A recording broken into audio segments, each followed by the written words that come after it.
Leave me alone!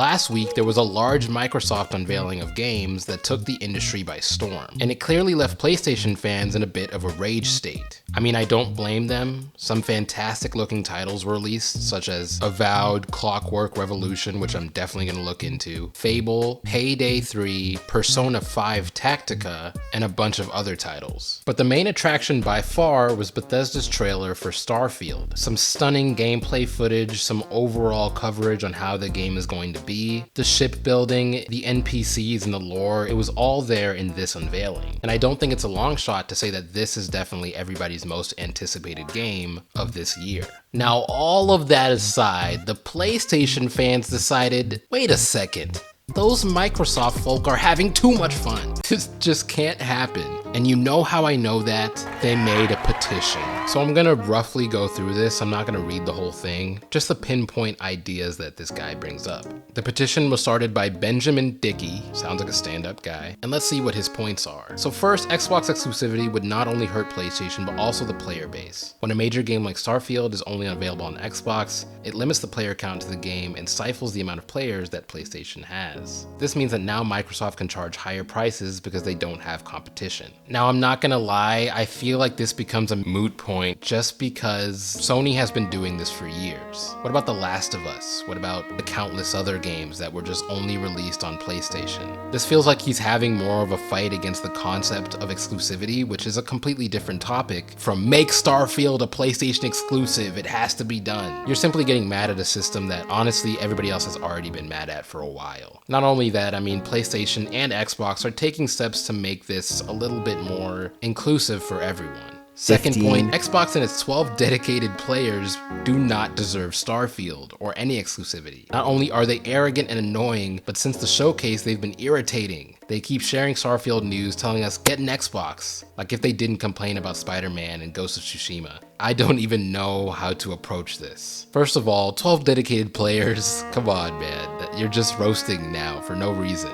And I know what some of y'all are already thinking, oh he's describing Confession Critic, he's describing you. I don't own an Xbox and I never will. And that's not because I think that Xbox or PlayStation or PC or whatever it is deserves more praise. I've just personally found that PC is my comfort zone. The concept of arguing that players are too arrogant or conceited to deserve a title is exactly what's keeping the gaming industry where it is right now, in the trenches. Listen, if you've had your fair share of run-ins with toxic people or toxic gamers, that's your experience and your experience alone. Because me personally, looking at this whole petition, I've never really met a toxic PlayStation player and I've never really met a toxic Xbox player, at least not in person. And what you see online should definitely not be treated as gospel.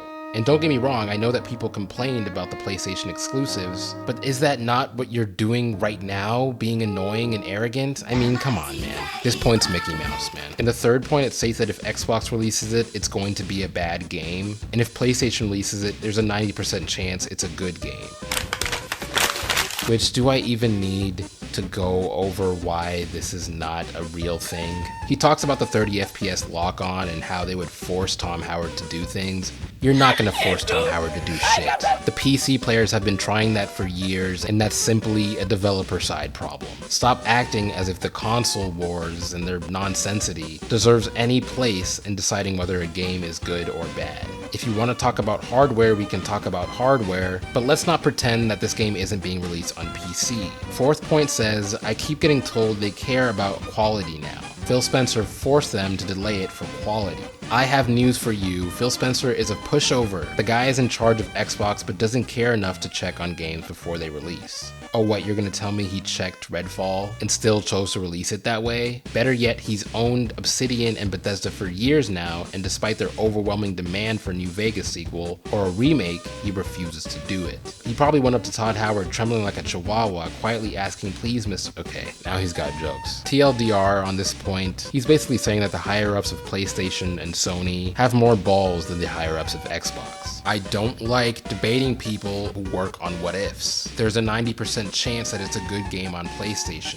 If it was in the hands of PlayStation, they would do this or they would do that. New Vegas would be its first thing that they did. That one hurts, doesn't it? Like, no, man, you're just stating hypotheticals. Is it possible that New Vegas didn't happen because Obsidian and Bethesda were working on 2 different projects? Yes, stop acting like it isn't. This is not me defending Xbox, this is me just saying that this is a stupid point. Shut up, bitch. And that's all the reasons he lists. He goes on to close his statement by saying this would ultimately be good for everyone. Sony has a strong track record for marketing and promoting, which would help Bethesda reach its wider audience and grow PlayStation and its player count. Everyone agrees with me on this, and if you don't, look at yourself. You're the reason AAA games have such low quality because you worship a company who doesn't care about quality or content they publish. This leads me back to my point of the console does not dictate if the game is good. There are several different aspects that goes into the development process that discerns if a game is going to be well received or not. And although the console does have an aspect in it, it is usually the last hurdle that the game has to jump. What you should be doing is looking at yourself, actually, Benjamin. The points that you're saying kind of contradict themselves when you look at it objectively. The only reason that PlayStation's exclusives are working better, and the only reason that they're able to focus on player interaction, is because it is an exclusive. Xbox has strayed away from the whole exclusivity idea for a while now, and you're getting mad at them because they just want to dip their toe into the water. He even goes on later to say we need to stop people from buying copies on launch date. Even better, go online and report every video you see praising Starfield until we make it an exclusive for us and only us. Which again, I'm not even going to take the time to explain why that's selfish and very contradictory to your point here.